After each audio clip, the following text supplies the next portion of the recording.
Olá, amigo, olá, amiga. Que alegria poder cumprimentar você em mais um dia, mesmo em meio às circunstâncias adversas que talvez estejamos enfrentando. A presença de Cristo sempre será uma constante em nossa vida e que Ele seja recebido aí, na sua casa, na sua vida. Texto de hoje, Gênesis 3:1. Mais a serpente, mais sagaz que todos os animais selváticos que o Senhor tinha feito, disse à mulher: é assim que Deus disse, não comereis de toda a árvore do jardim? O que surgiu primeiro, o pensamento ou a linguagem? Como, quando e por que o ser humano passou a falar?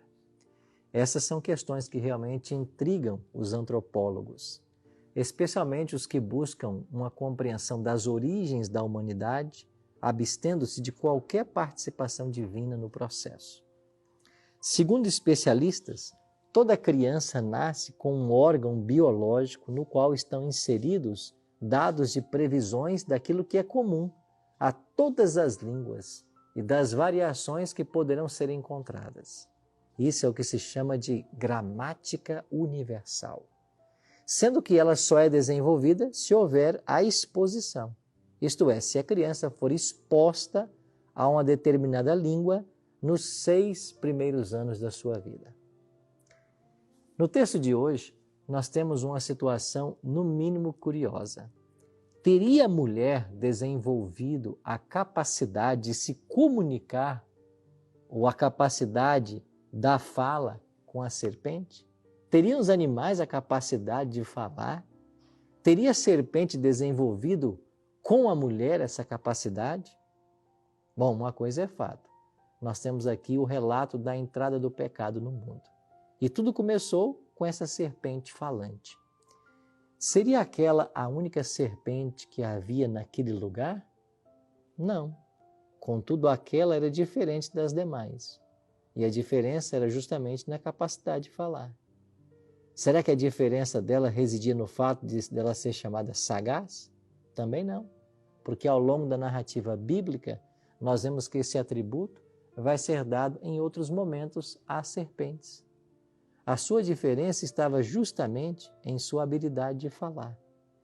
Ao lermos Gênesis nos primeiros capítulos, veremos que Deus não deu aos animais tal capacidade.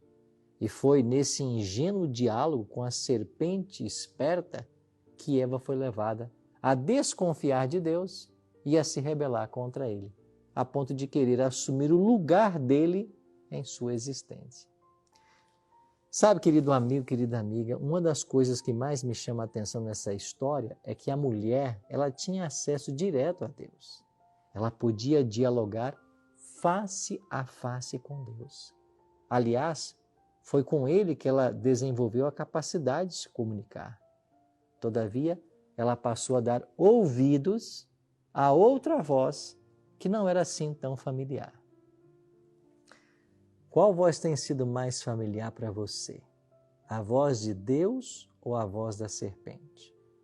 Através das coisas que tem ouvido, tem sido mais atraído a Deus ou a si mesmo? A olhar para cima ou olhar para dentro? A confiar ou a desconfiar? Entenda que a grande estratégia de Satanás é te levar sempre a desconfiar de Deus. E quanto mais desconfiança em Deus você tiver, melhor será para Satanás.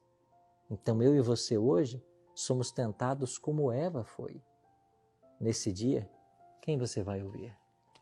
Você vai ouvir Deus ou vai ouvir a serpente? Cuidado ao longo do seu dia e que o Senhor e a graça dele te acompanhem. Vamos orar? Pai de amor, obrigado por tua palavra hoje, pelos sábios conselhos que ela nos oferece. E que a tua voz, que o teu Espírito nos fale constantemente. E se a serpente tentar falar conosco de alguma maneira, que o Senhor nos dê a sensibilidade para identificarmos esta fala e para fugirmos dela. É a nossa oração. Em nome de Jesus. Amém.